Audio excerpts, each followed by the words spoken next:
bağlamasam deyərlər bunu loxdur. Mənim sözüm rəqibə güllədi oxdur. Ay Rəşad Liçnin mən üçün fərqi yoxdur. Ged lap evdə gizdən çıxardım səni. Bunlara nə sevgi bəsləyim, mehr edin. Gərək sözlə peçat vurun, möhr edin. Gərək sözlə peçat vurun, möhr edin. Rəşad eləmə ginən sehr edim. Fırladım pərvizdən çıxardım səni. Söz söhbət düşməsin məhlubuzdən, Cincinən dizdən çıxardım səni.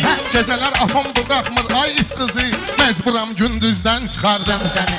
Mən gərək bu Orxandan səni ayıram, Spitdən siflizdən çıxardım səni. Bir dənə hədinən borclarımı bağlayım, kirdikdən faizdən çıxardım səni. Prob elə bir başqa oğlanla görüş, Dögə padyezdən çıxardım səni. Gəlsənə normal nikeyim geydirim, Yubqadan razrezdən çıxardım səni. Udum səni, mədəmə qəbul eləyim, Mədə altı vəzdən çıxardım səni. İşimi görəndən sonra sən deyəcəyəm, başlamışam sizdən çıxardım səni. Bəlkə bərim sənə bir dənə bau indi, İnanılmaz həzdən çıxardım səni.